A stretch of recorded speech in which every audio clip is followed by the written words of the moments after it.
ওদি আমি তো পারিকে কত কথা শোনাই, কত বকি, সব সময় আমাকে মুখ জানকা দিয়ে খড় খড় করে জবাব দেয়। এমন তো কোনোদিন ভয় নেই যে আমি কিছু বলেছি আর চুপচাপ এভাবে শুয়ে আছে। ওর কি হচ্ছে বলো না দি, ওর কি হয়েছে?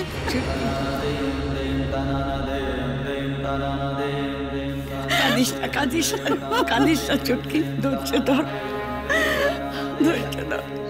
ঠাকুর কখনো আমার মেয়ের এত বড় সর্বনাশ করতে পারে না। ঠাকুরের প্রতি এই বিশ্বাসটুকু রাখ, কাঁদিস না।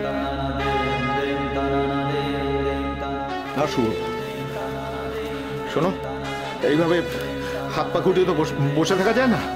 তোমরা আমায় একটু হেল্প করো, আমি ওকে কোলে তুলে নিয়ে আমি রাস্তায় যাচ্ছি, যতক্ষণ অ্যাম্বুলেন্স আসছে আমি যা পাবো তাই সেটাই চলো, ওকে হসপিটালে যাবো।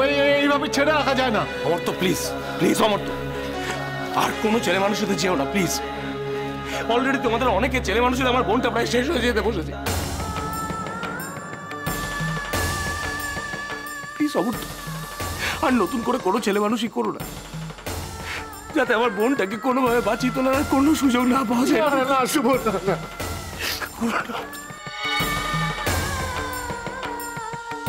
ঠিকই তো অমর্ত্যদা, আপনি যেই কথাটা বলছেন তাতে আমাদের বাড়ির যে খুব একটা কিছু লাভ হবে না সেটা তো নিশ্চিত। কিছু মনে করবেন না অমর্ত্য আঙ্কেল, শেষ পর্যন্ত হয়তো রাঙাপিসি জীবনটা হারাবে না, ফিরেই পাবে। কিন্তু আপনারা সবাই মিলে রাঙাপিসির সঙ্গে যেটা করলেন তাকে এক কথায় কি বলে জানেন তো? আত্মহত্যায় প্ররোচনা দেওয়া।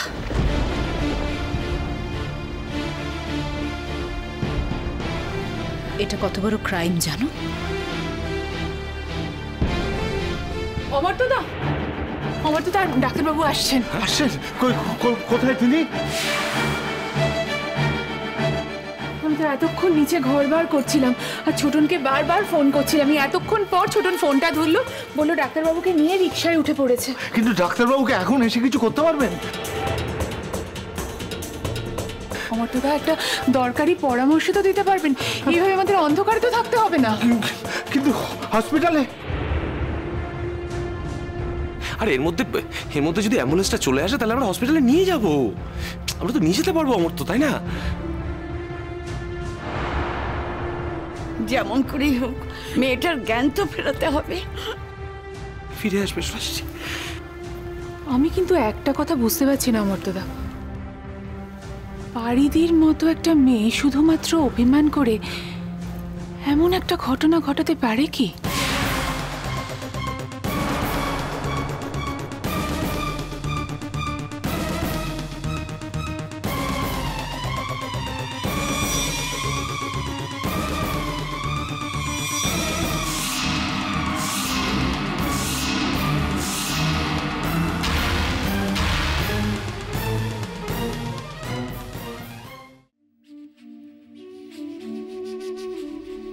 কি ব্যাপার, আজ বাড়ি থেকে কেউ আসেনি? না, আজই আসেনি না আসছি না কদিন ধরে? না, দুদিন আগে ছোট কাকিমুনি এসেছিল। আর মা বাবা? গতকাল মা এসেছিল।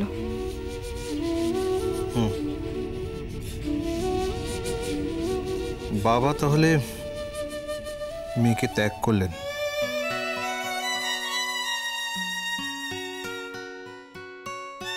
আমি যে তোমার সঙ্গে যোগাযোগ রাখছি এটা তোমার বাবার কিছুতেই মনোপুত হচ্ছে না, তাই মেয়েকেই ত্যাগ করতে হলো, তাই তো? আমি কি করে জানবো বলো?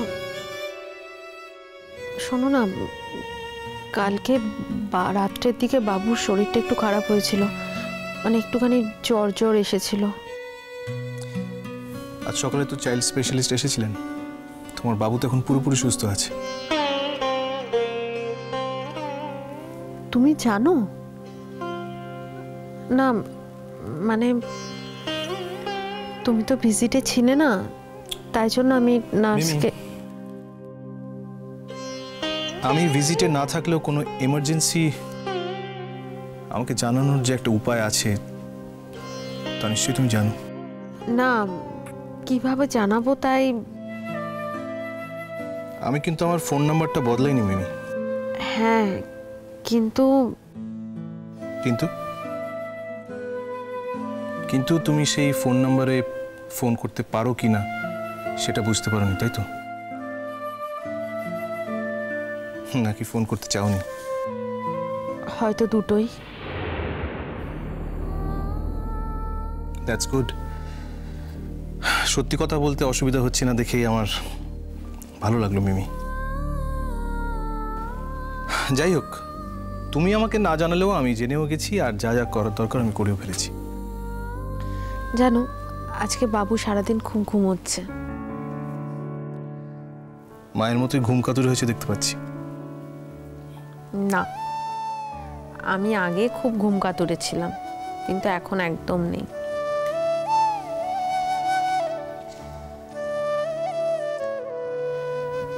মিমি, তুমি আমায় ফোন করো না কেন? আমি তো তোমার ফোন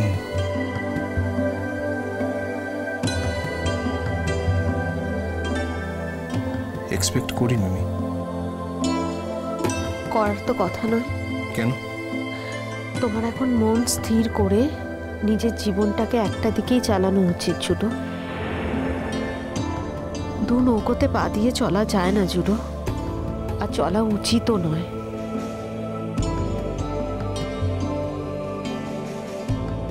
তুমি আমার বাবুর জন্য অনেক কিছু করেছো,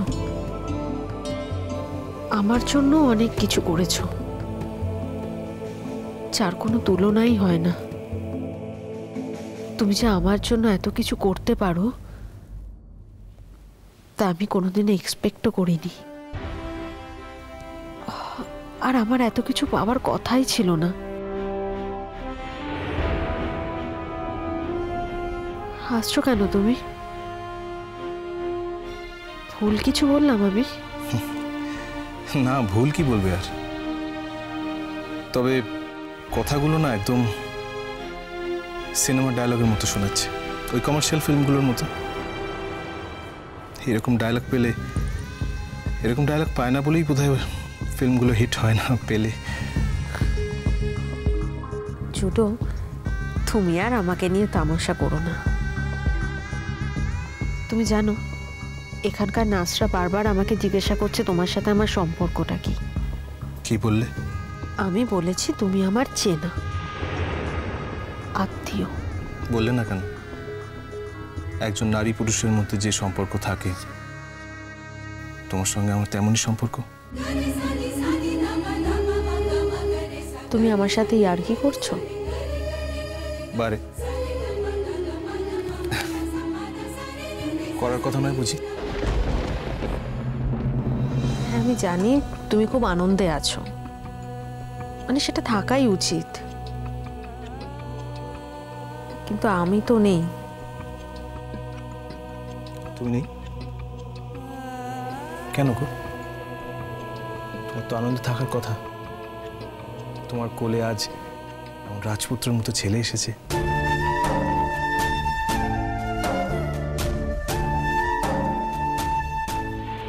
আংটিটা কই? সেদিন যে পরিয়ে দিলাম পরনি।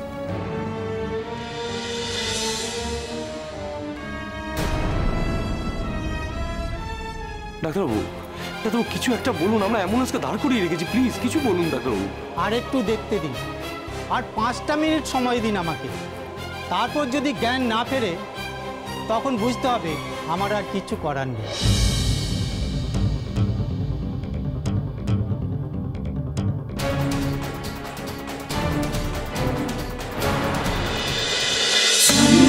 বাজে